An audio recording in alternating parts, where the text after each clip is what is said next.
जय हिंद दोस्तों आज हम लोग देखेंगे सी टेट हिंदी। दोस्तों सी टेट के अंतर्गत हिंदी जो आपका सिलेबस होगा हिंदी, इसके अंतर्गत जो पैडागोजी के प्रश्न आते हैं दोस्तों यहीं से आते हैं। जैसे भाषा शिक्षण के सिद्धांत हम लोग देखेंगे एवं शिक्षण विधियाँ। दोस्तों शिक्षण विधियाँ के अंतर्गत जो विभिन्न प्रकार के मॉन्टेसरी पद्धति होती है, किंडरगार्टन पद्धति होती है, डाल्टन पद्धति होती है, बिटनेका पद्धति योजना होती है और सबसे महत्वपूर्ण तो यहाँ पर आप देखेंगे डे क्रॉली। दोस्तों डे क्रॉली पद्धति जो होती है शिक्षण पद्धति है, शिक्षण विधियाँ हैं, तो डे क्रॉली जो पद्धति होती है किस बच्चों के लिए डे क्रॉली पद्धति अपना करके हम लोग बच्चों को शिक्षा देते हैं। तो ये डे क्रॉली पद्धति जो है ये बहुत महत्वपूर्ण होती है और आपसे प्रश्न ये पूछ देगा कि जैसे मान लीजिए कि डे क्रॉली जो पद्धति है ये किस बच्चों को पढ़ाने के लिए उपयोगी है। तो दोस्तों इस वीडियो के लास्ट तक आप अगर बने रहते हैं तो ये हम लोग देखेंगे कि बिटनेका योजना जो शिक्षण पद्धति है, डे क्रॉली पद्धति है, ये किस बच्चों को पढ़ाने के लिए महत्वपूर्ण है। इससे एक दो क्वेश्चन आपको 100% मिल जाएंगे। तो वीडियो छोटा ही होगा, कोई बहुत बड़ा नहीं होगा, लेकिन आप लोग प्रत्येक पॉइंट को ध्यान से देखने का प्रयास करिएगा। पहला पॉइंट है, पहले हम लोग देख लेते हैं सिद्धांत। दोस्तों भाषा सीखना एक स्वाभाविक प्रक्रिया है, ठीक है। इस तरीके से जैसे मान लीजिए कि पैडागोजी के अंतर्गत पूछ देगा कि भाषा सीखना एक कैसी प्रक्रिया है, तो भाषा सीखना एक स्वाभाविक प्रक्रिया है, बच्चे अपने स्वभाव से सीखते हैं, ठीक है।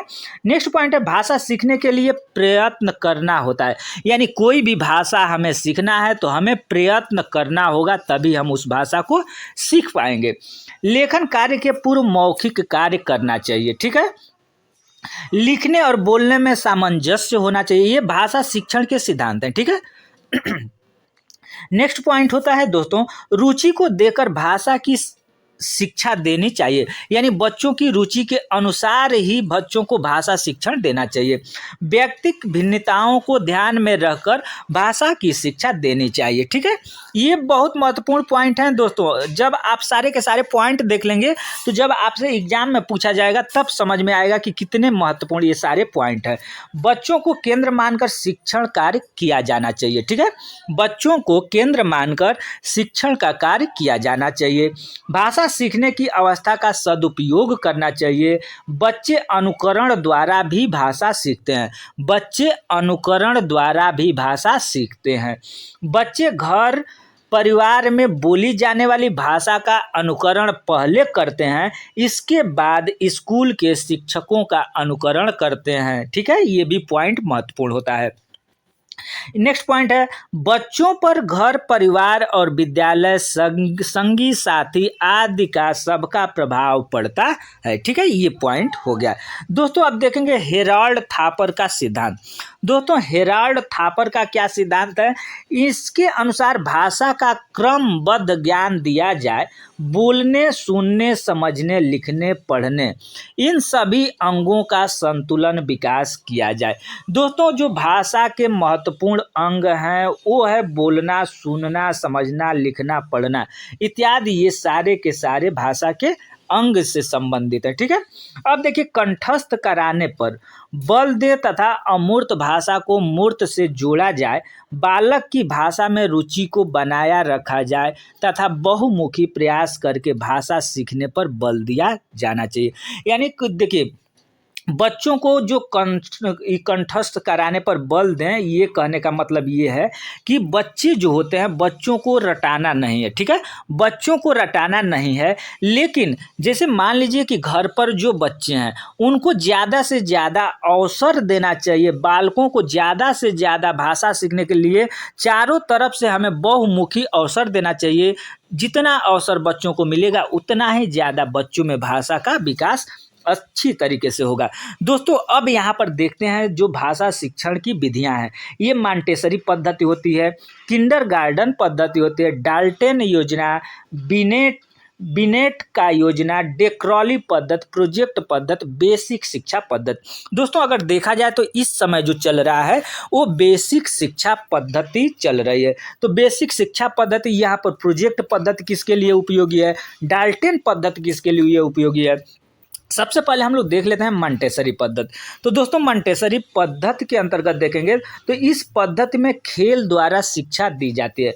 मंटेसरी पद्धति में क्या होता है कि खेल द्वारा शिक्षा दी जाती है, और इसके अगर देखा जाए तो कौन इसका आविष्कार किसका कौन खोज किया था, तो ये मारिया मंटेसरी ने इसकी खोज की थी। ठीक है, इस पद्धति में बालक को सीखने के लिए स्वतंत्रता दी जाती है, व्यक्तिक सर्वांगीण विकास पर बल दिया जाता है, यह मनोवैज्ञानिक पद्धति पर आधारित है। ये आपके मंटेसरी पद्धति से संबंधित हो गया। अब देख लीजिए किंडरगार्टन पद्धति। दोस्तों किंडरगार्टन पद्धति का है, इस पद्धति के जन्मदाता जर्मन शिक्षा शास्त्री फ्रोवेल थे। ठीक है, किंडरगार्टन पद्धति के जन्मदाता कौन है, तो फ्रोवेल थे। ये जर्मनी के मनोवैज्ञानिक थे। ये विद्यालय को एक बाग और अध्यापक को एक माली मानते थे। दोस्तों ये पॉइंट, ये लाइन आपके लिए वेरी वेरी मोस्ट इम्पॉर्टेंट होता है कि विद्यालय को एक बाग और अध्यापक को एक माली कौन मानता था, तो ये फ्रोवेल महोदय मानते थे। और उस पद्धति का क्या नाम था, तो वो किंडरगार्टन।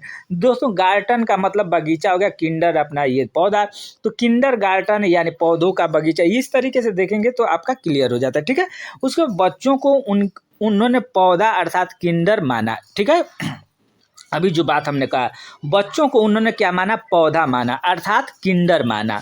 फ्रोवेल का कहना है कि खेल द्वारा बच्चों को पहले आत्म प्रकाशन का अवसर देना चाहिए, इसके बाद गीत और अभिनय के माध्यम से भाषा की शिक्षा दी जानी चाहिए। दोस्तों ये पैडागोजी के लिए आपके सारे के सारे पॉइंट बहुत महत्वपूर्ण होते हैं। दोस्तों अगर ये पॉइंट जो आप सामने देख रहे हैं आपको लगे कि महत्वपूर्ण है, वीडियो आपको अच्छा लग रहा हो, तो वीडियो को एक लाइक करके अपने दोस्तों के पास शेयर कर देंगे ताकि हमारा भी मनोबल बढ़ता रहे। इस पद्धति में समवेत गति, देखिए समवेत गति, बाल गीत और क्रिया गीत की व्यवस्था है। इससे बच्चे उच्चारण करना सीख जाते हैं। अक्षर ज्ञान के लिए छड़ियाँ या प्रयोग किया जाता है। ठीक है, अब देखिए डाल्टन पद्धति। दोस्तों डाल्टन पद्धति क्या है, तो इस पद्धति में बालक को पूरी स्वतंत्रता देकर व्यक्तिक रूप से उसे ही महत्व दिया जाता है। यानी किसे, बच्चों को पूरा क्लास में स्वतंत्र छोड़ दिया जाता है और उसमें बच्चों को ही महत्व दिया जाता है। बच्चे अपने अनुसार सीखते हैं, ये डाल्टन पद्धति कहती है। इसमें पाठ को इकाई में बांट दिया जाता है। ये अपने इकाई के कार्य को चाहे जब तक पूरा करें उन्हें पूरी छूट दी जाती है। ये हो गया है आपका डाल्टन पद्धति। अब बिनेट का पद्धति देख लेंगे। ये बिनेट का योजना क्या है, तो इस विधि में बालक को अपने उद्देश्य पूरा करने के लिए अधिक स्थान दिया जाता है। ठीक है, इस विधि में लिखित कार्य अधिक कराया जाता है। बिनेट का योजना के अंतर्गत लिखित कार्य अधिक कराया जाता है। तो दोस्तों ये भी कह सकता है कि कौन ऐसी शिक्षण विधि है जिस विधि में लेखन कार्य ज़्यादा कराया जाता है, तो ये आपका बिनेट का योजना है। बिनेट का योजना में लेखन कार्य बच्चों से ज़्यादा कराया जाता है। अब सबसे महत्वपूर्ण और मोस्ट इम्पोर्टेंट अगर देखा जाए दोस्तों, तो ये ड्रेकॉली पद्धति कौन पद्धति होती है, किसके लिए उपयोगी है, तो आपसे सीधे प्रश्न पूछा जाएगा कि मानसिक रूप से पिछड़े बच्चों के लिए कौन सी पद्धति के द्वारा शिक्षा दी जा सकती है या किसके द्वारा शिक्षा ग्रहण कराया जा सकता है, तो वो आपका ड्रेकॉली पद्धति है। ठीक है, जो मानसिक रूप से विकलांग दिव्यांग बच्चे हैं, मानसिक रूप से पिछड़े बच्चे होते हैं। मानसिक रूप से पिछड़े बच्चे कौन होते हैं दोस्तों, तो आपके क्लास में 30 बच्चे हैं और आप जब देखेंगे तो उसमें से हो सकता है कि 2-3 बच्चे ऐसे मिलेंगे जो कि क्लास में हर एक काम में सबसे पीछे रहते होंगे, तो वो मानसिक रूप से विक्षिप्त, मानसिक रूप से पिछड़े बच्चे हो सकते हैं। ठीक है, तो उन बच्चों को पढ़ाने के लिए आपका ड्रेकॉली पद्धति है, इसके माध्यम से उन बच्चों को पढ़ाया जाता है। तो ये ड्रेकॉली पद्धति आप याद रखिएगा कि मानसिक रूप से पिछड़े बच्चों के लिए ड्रेकॉली पद्धति अपनाया जाता है। इसमें बालक की व्यक्तिगत विभिन्नताओं, रुचि और कार्य शक्ति को अधिक महत्व दिया जाता है। इस पद्धति के विद्यालय का वातावरण एकदम प्राकृतिक होता है। इसमें 4 वर्ष से लेकर 19 वर्ष तक के बच्चों की शिक्षा की व्यवस्था है। ठीक है, अब देखेंगे दोस्तों प्रोजेक्ट पद्धति। यानी प्रोजेक्ट पद्धति क्या है, कोलंबिया विश्वविद्यालय के रिचर्ड ने प्रोजेक्ट शब्द का प्रयोग किया। यह पद्धति समस्या मूलक है। अपनी समस्या को हल करने के लिए बालक को भाषा के संपर्क में आना पड़ता है। यह जीवन की सच्ची शिक्षा देती है और जीवन में काम आने वाली भाषा संबंधी ज्ञान इस विधि से मिल ही जाती है। ठीक है, मौखिक अभिव्यक्ति को इस विधि में अच्छा अवसर मिलता है। दोस्तों, कौन ऐसा विधि है, कौन ऐसा शिक्षण पद्धति है जिसमें मौखिक रूप से बच्चों को अभिव्यक्ति दी जाती है, आज़ादी दी जाती है? दोस्तों, कौन ऐसा शिक्षण पद्धति है जिसमें बच्चों को मौखिक अभिव्यक्ति दी जाती है भाषा सीखने के लिए? तो वो आपका प्रोजेक्ट पद्धति है। कौन पद्धति है? प्रोजेक्ट पद्धति में बच्चों को मौखिक अभिव्यक्ति दी जाती है। ठीक है, अब दोस्तों अगर देखा जाए तो इस समय जो चल रहा है शिक्षा की व्यवस्था, वो चल रही है बेसिक शिक्षा पद्धति। तो बेसिक शिक्षा पद्धति, इस पद्धति के प्रवर्तक महात्मा गांधी थे। बेसिक शिक्षा पद्धति के प्रवर्तक कौन थे दोस्तों? तो महात्मा गांधी थे। उन्होंने अपनी विधि में मातृभाषा की शिक्षा को अत्यधिक महत्व दिया है। इस विधि में विदेशी भाषा को नकारा गया है और अपनी मातृभाषा को अधिक स्थान दिया गया है। किस विधि में? तो बेसिक शिक्षा पद्धति में। गांधी जी ने राष्ट्रीय हित को ध्यान में रखकर उस विधि का निर्माण किया। यह विधि शिल्प केंद्रित है। जो बेसिक शिक्षा है ये शिल्प केंद्रित शिक्षा है। इस शिक्षा के अंतर्गत इस विधि में बच्चों को पहले वर्णमाला का ज्ञान कराया जाता है, उसके बाद शब्दों का और अंत में वाक्यों का। इस प्रकार बालक अपनी मातृभाषा को बोलना, लिखना, पढ़ना सीख लेता है। ये आपका बेसिक शिक्षा प्रणाली कहती है। दोस्तों, अब नेक्स्ट हम लोग देख लेते हैं भाषा कौशल। भाषा कौशल से संबंधित भी आपको देखने के लिए प्रश्न मिल जाएगा। और भाषा कौशल में आपको ये इसके पहले 2 वीडियो हम दिए हैं, उसमें भाषा कौशल बताएं कि भाषा कौशल कौन कौन से हैं। तो दोस्तों, भाषा कौशल जहाँ भी आए वहाँ भी आप पहले लिखेंगे सु, उसके बाद लिखेंगे बो, उसके बाद लिखेंगे प, उसके बाद लिखेंगे ली, यानी सुबोपली। सुबोपली आप याद रखेंगे। सुनना, बोलना, पढ़ना और लिखना, ये भाषा शिक्षण की कौशल हैं, यानी भाषा के ये कौशल हैं। सुनना, बोलना, पढ़ना और लिखना यही क्रम चलता है दोस्तों, सुबोपली। आप लोग याद रखिएगा भाषा कौशल कौन कौन है। तो ये सुनना, बोलना, पढ़ना, लिखना, सुबोपली, ये याद रखेंगे। ठीक है, अब इसमें से ये बात और पूछ देता है दोस्तों कि कौन भाषा, इसमें से अगर भाषा कौशल है तो इसमें से कौन सा हम लोग ग्रहण करते हैं? तो दोस्तों, जब हम सुनते हैं तो किसी के आवाज़ को हम अपने कान से ग्रहण करते हैं, और जो आपका पढ़ना है ये भी नहीं, सॉरी, ये जो आपका लिखना है ये भी हम ग्रहण करते हैं। और जबकि ये बोलना और पढ़ना ये अभिव्यक्त भाषा है, यानी हम दूसरे के सामने अभिव्यक्त करते हैं। ठीक है, तो ये भाषा कौशल के सिद्धांत के अंतर्गत आते हैं और इससे भी संबंधित एक क्वेश्चन आपको देखने के लिए मिल सकता है। दोस्तों, भाषा का ज्ञान मौखिक उच्चारित भाषा से आरंभ होता है और बच्चा उसे सुनकर सीखता है। प्रारंभ में अपने माता पिता, परिवार के सदस्यों और आसपास के लोगों से सुनकर बोलना सीखता है। इसके बाद देखेंगे और पॉइंट कुछ, उसके बाद वह उस भाषा को बोलने के लिए उन्हीं ध्वनियों और शब्दों का प्रयोग करने लगता है जिन्हें उसने सुना था। इस प्रकार सभी प्रकार के भाषाई अधिगम का आरंभ सुनने और बोलने से होता है। सभी, यहाँ एक पॉइंट है कि सभी प्रकार के भाषा अधिगम का आरंभ सुनने और बोलने से होता है। हम लोग सुनेंगे, उसके बाद उस भाषा को बोलने का प्रयास करेंगे और वो भाषा। अब नेक्स्ट पॉइंट देखेंगे दोस्तों, श्रवण कौशल के अंतर्गत 3 प्रकार की शक्तियाँ समाहित है। ठीक है, श्रवण कौशल क्या होता है? यानी जब हम श्रवण कौशल का मतलब हो गया सुनना, सुनने के अंतर्गत 3 प्रकार की शक्तियाँ समाहित है। ये अंतर्बोध शक्ति, धारण शक्ति और बोधन शक्ति। ठीक है। विद्यार्थी पठन कौशल के प्रति जितनी रुचि लेगा उतनी ही उसका अधिगम प्रभावशाली होगा। पठन कौशल लिपि चिन्हों को देखकर पढ़ना तथा शुद्ध उच्चारण, विचार और भाव ग्रहण करने के प्रत्येक शब्द में ध्वनि और अर्थ दोनों ही निहित होते हैं। ये आपका हो गया, ठीक है। ये आपका श्रवण कौशल था। अब वाचन कौशल क्या कहलाता है दोस्तों? वाचन कौशल यानी मौखिक जो बोलते हैं हम लोग ना, बातचीत जो कर रहे हैं, ये मौखिक कौशल होता है, वाचन कौशल के अंतर्गत आता है।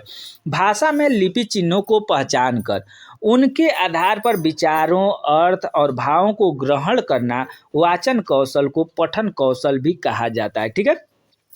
भाषा शिक्षण के 4 कौशल में लेखन कौशल का अपना विशिष्ट स्थान है। इसके अभाव में भाषा शिक्षण अपूर्ण माना जाता है। तो दोस्तों अगर देखा जाए तो जो शिक्षण कौशल है इसमें लेखन कौशल का महत्वपूर्ण योगदान है, और जो भाषा कौशल है उसमें लेखन कौशल अगर नहीं रहेगा तो वो क्या माना जाएगा? वो अपूर्ण माना जाएगा। लेखन कौशल शिक्षार्थियों को सुंदर, स्पष्ट तथा आकर्षक लिखना सिखाता है। लेखन शिक्षण शिक्षार्थियों को अपने अनुभव और विचारों को प्रभावशाली ढंग से लिखित रूप में अभिव्यक्त करने की क्षमता प्रदान करता है।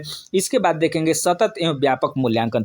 दोस्तों सतत एवं व्यापक मूल्यांकन से भी अपना क्वेश्चन उठा सकता है। सतत एवं व्यापक मूल्यांकन ये चीज़ है कि यानी बच्चों का मूल्यांकन रेगुलर जो चलने वाली होती है, यानी लगातार चलने वाली जो मूल्यांकन प्रक्रिया होती है वो सतत एवं व्यापक मूल्यांकन के अंतर्गत आती है। तो इसके अंतर्गत शिक्षक सतत एवं व्यापक मूल्यांकन शिक्षार्थियों की प्रगति के सभी दृष्टिकोण के परिप्रेक्ष्य में मूल्यांकन का प्रयास करता है, ठीक है। यानी जो बच्चे होते हैं, बच्चे का हर एक क्षेत्र से मूल्यांकन करना सतत एवं व्यापक मूल्यांकन के अंतर्गत आता है। अधिगम एक सतत प्रक्रिया है तथा मूल्यांकन में शिक्षार्थियों के सभी दृष्टिकोणों को शामिल किया जाता है, ठीक है। अब नेक्स्ट पॉइंट है दोस्तों, बहुत महत्वपूर्ण पॉइंट, संप्रेषण कौशल का विकास। सामान्यतः शिक्षा का अभिप्राय कुछ कहने, प्रदर्शन करने, कौशल, अभिवृत्ति, सूचनाओं को देने में लगाया जाता है। संप्रेषण सिद्धांत का मुख्य संबंध छात्रों को दी जाने वाली विषय सामग्री के चुनाव, संगठन, प्रस्तुतिकरण से है। इसका मूल आधार हर्बर्ट द्वारा प्रस्तावित शिक्षण की सामान्य रूपरेखा, विश्लेषण, संश्लेषण, संबंध सिस्टम तथा विधि से है, ठीक है। अब देखिए व्यवहारिक व्याकरण की समझ। दोस्तों अगर व्यवहारिक जो व्याकरण की समझ है ये भी महत्वपूर्ण ही पॉइंट होता है, तो इसको भी हम लोग देख लेंगे। व्यवहारिक व्याकरण की समझ। भाषा शिक्षण तथा अधिगम के लिए व्याकरण का ज्ञान आवश्यक है। व्याकरण भाषा का नियामक शास्त्र है। व्याकरण जानने से ही व्यक्ति को भाषा शुद्ध बोलना और लिखना आता है। दोस्तों व्याकरण की परिभाषा ही होती है कि हमें वो शुद्ध रूप से बोलना, लिखना, पढ़ना आ जाए, उसे व्याकरण कहते हैं, ठीक है। तो व्याकरण ही ऐसा है कि हमें शुद्ध रूप से लिखना, बोलना, पढ़ना सिखाता है। कुछ विद्वानों का मानना है कि व्याकरण अनुकरण की वस्तु है, अनुकरण द्वारा ही बच्चा बोलना सीखता है। व्याकरण शिक्षण करते समय अध्यापक को निम्नलिखित विधियों का प्रयोग करना चाहिए। ये कौन कौन सी विधियाँ हैं दोस्तों, ये भी देख लेंगे। आगमन प्रणाली, निगमन प्रणाली। दोस्तों आगमन प्रणाली क्या है? हम बोले थे कि उदाहरण, आगमन प्रणाली क्या है? उदाहरण से क्या करेंगे? उदाहरण से हम पहले शुरू करेंगे, और निगमन में है नियम से अपना शुरू करेंगे, ठीक है। यानी पहले नियम बच्चों को बताएंगे, उसके बाद से हम बच्चों को समझाने का प्रयास करेंगे। और आगमन प्रणाली में बच्चों को पहले कुछ भी पढ़ाना है तो उसका उदाहरण दे देंगे कि ये होता है, इस तरीके से होता है, उदाहरण से नियम की तरफ जाएंगे, ठीक है। और पाठ्य पुस्तक विधि, सहयोग प्रणाली और भाषा संवर्ग प्रणाली।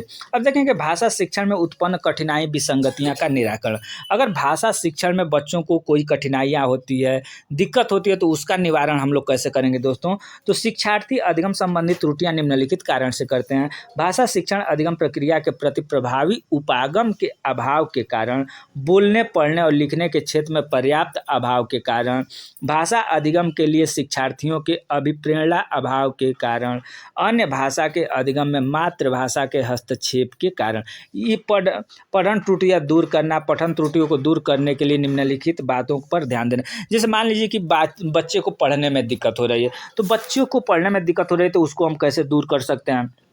तो दोस्तों अगर उस बच्चे को पढ़ने में अगर दिक्कत हो रही है तो शारीरिक और संवेगात्मक दोषों का निराकरण करना, पठन के प्रति छात्रों में रुचि उत्पन्न करना, अतिरिक्त व पूरक सामग्री पढ़ने के लिए छात्रों को प्रेरित करना और उच्चारण एवं नए शब्दों के प्रयोग का पर्याप्त मौखिक अवसर करना। अब शिक्षण उत्पादन, दोस्तों शिक्षण उत्पादन क्या है इसके बारे में हम लोग अगर देखें और ये समझें तो आधुनिक शिक्षण में सहायक उपकरण, जो सहायक उपकरण होता है उसका बहुत महत्वपूर्ण रोल होता है। अगर बच्चों को हमें जब बताना है, सिखाना है, तो बच्चों को जैसे 3 डायमेंशन, जैसे सिनेमा हो गया, रेडियो, टेलीविज़न, जिसको हम लोग दृश्य श्रव्य सामग्री बोलते हैं। जैसे मान लीजिए कि टीवी हो गया, ठीक है? टीवी में हम लोग क्या करते हैं, टीवी में हम देखते हैं, सुनते हैं, तो इस तरीके का अगर शिक्षण संबंधित बच्चों को अगर कराएँगे तो बच्चे अच्छी तरीके से सीख जाए। उपचारात्मक शिक्षण, दोस्तों उपचारात्मक शिक्षण क्या है? तो उपचारात्मक शिक्षण के अंतर्गत ये कुछ पॉइंट है अगर देखना चाहें तो। छात्र किसी बात को नहीं समझ पाता है, गतिशील होने का मार्ग बाधा उपस्थित करता है, ठीक है? ये कुछ नहीं है उस तरीके से। नेक्स्ट पॉइंट हम लोग देख लेंगे। तो नेक्स्ट पॉइंट यहाँ पर अब समाप्त होता है, कुछ उस तरीके से विशेष है नहीं, ठीक है? तो दोस्तों वीडियो आपको ये कैसा लगा? ये हिंदी के कुछ महत्वपूर्ण पॉइंट थे जो कि आपके पेपर में आने वाले थे, उसको हमने बताने का प्रयास किया। दोस्तों इसके बाद नेक्स्ट वीडियो हम बनाएंगे संस्कृत के अंतर्गत इंग्लिश का और मैथ का, ठीक है? ये सारे के सारे आपके छोटे से छोटे टॉपिक में आपको उपलब्ध कराया जाएगा। चैनल पर अगर पहली बार विजिट करें तो चैनल को सब्सक्राइब करके बेल आइकन को दबा लेंगे और सीटेट में एक सीट कन्फर्म करने के लिए अपना योगदान देंगे। धन्यवाद।